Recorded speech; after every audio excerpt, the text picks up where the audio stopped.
Assalamualaikum warahmatullahi taala wabarakatuh. Bismillah, alhamdulillah, wassalatu wassalamu ala rasulillah wa ala alihi wa sahbihi wa mawala, amma ba'du. Allahumma salli ala sayyidina Muhammad wa ala ali sayyidina Muhammad. Syukur alhamdulillah kita bisa berjumpa kembali dalam channel ini. Semoga kita semua selalu ada dalam lindungan Allah Subhanahu wa ta'ala, dipanjangkan umur, disehatkan jasmani dan rohani, senantiasa diberikan rizki yang berlimpah oleh Allah Subhanahu wa ta'ala.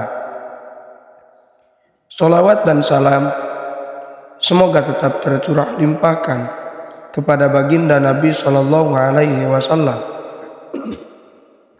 tidak lupa kepada keluarganya, kepada sahabatnya, kepada tabi'in tabi'atnya, juga sampai kepada kita semua selaku umatnya. Amin ya Allah ya Rabbal Alamin.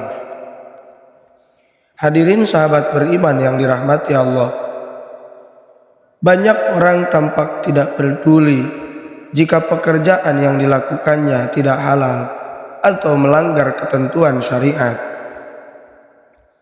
Mereka tetap menjalaninya selama bisa memenuhi kebutuhan perut mereka sendiri.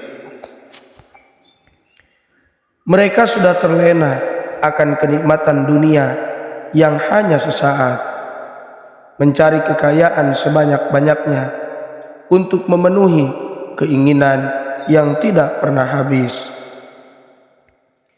Manusia terus mencari kekayaan tanpa memperdulikan dari mana harta tersebut berasal, entah halal ataupun haram. Seperti itulah kenyataan yang terjadi di tengah masyarakat kita, terutama di dalam urusan mencari rezeki. Tak banyak yang mau peduli dengan ketentuan syariat agama.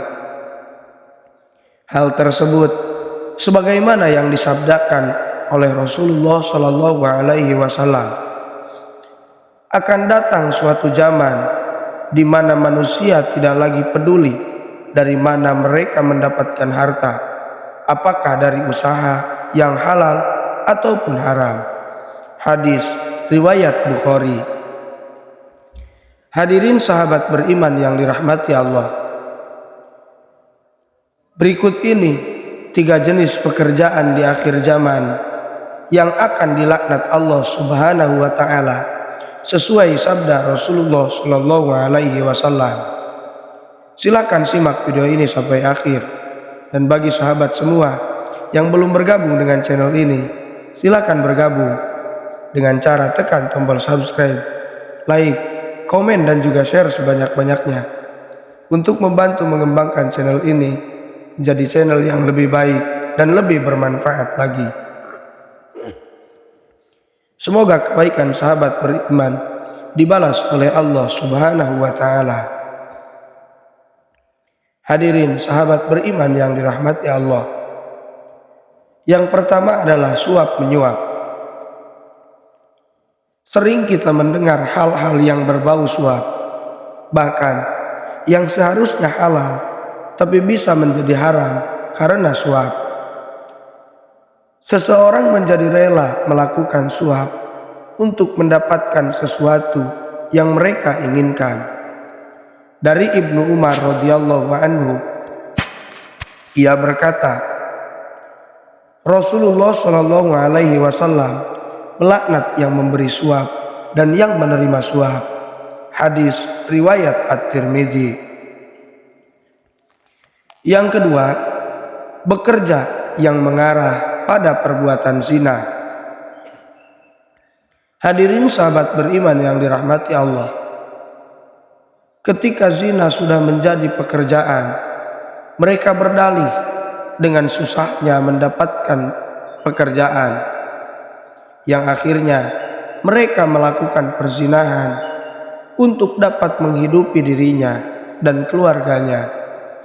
Allah Subhanahu wa Ta'ala berfirman, "Dan janganlah kamu mendekati zina. Sesungguhnya zina itu adalah suatu perbuatan yang keji dan suatu jalan yang buruk." Quran Surat Al-Isra ayat 32. Hadirin sahabat beriman yang dirahmati Allah, mendekati zina saja tidak boleh, apalagi melakukannya. Dari Abu Hurairah radhiyallahu anhu, ia berkata, Rasulullah Shallallahu alaihi wasallam bersabda, apabila seseorang berzina, maka iman keluar darinya, maka ia wajib menjaga diri dari berbuat zina. Dan apabila dia berhenti dari berbuat zina, maka iman kembali kepadanya. Hadis riwayat Abu Dawud. Yang ketiga adalah mengajak riba. Hadirin sahabat beriman yang dirahmati Allah, definisi riba menurut para ulama adalah suatu akad atau transaksi pada barang tertentu yang ketika akad berlangsung tidak diketahui kesamaannya menurut ukuran syariat, atau adanya penundaan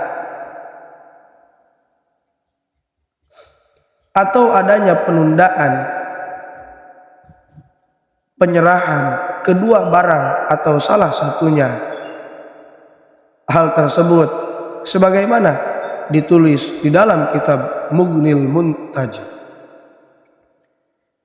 Riba juga berarti tambahan. Riba dapat berarti bertambah dan tumbuh. Sedangkan hukum riba adalah haram.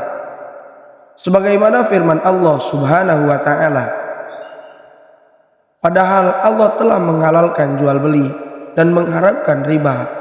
Quran Surat Al-Baqarah ayat 275. Dari Jabir radhiyallahu anhu, ia berkata, Nabi Muhammad Shallallahu alaihi wasallam melaknat pemakan riba, pemberi riba, penulis, dan kedua orang yang menjadi saksi atasnya. Ia berkata, mereka itu sama saja. Hadis riwayat Muslim.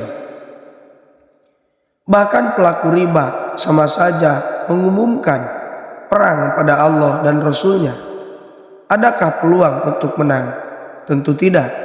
Hal tersebut sebagaimana firman Allah Subhanahu wa Ta'ala, maka jika kamu tidak mengerjakan atau meninggalkan sisa riba, maka ketahuilah bahwa Allah dan Rasul-Nya akan memerangimu.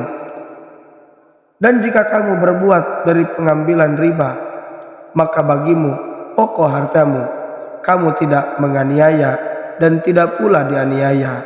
Quran Surat Al-Baqarah ayat 279. Maka dari itu, sebisa mungkin kita tinggalkan pekerjaan yang menyangkut hal-hal tersebut. Bertakwalah kepada Allah dan berserah diri kepadanya. Insya Allah petunjuk akan datang dan kita akan diberi rezeki yang lebih baik oleh Allah Subhanahu wa Ta'ala. Semoga kita semua dijauhkan dari pekerjaan-pekerjaan yang tidak halal dan yang dilarang oleh syariat agama kita.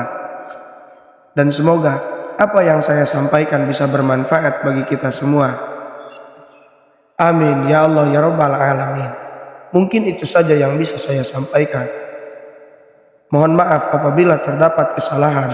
Wassalamualaikum warahmatullahi wabarakatuh.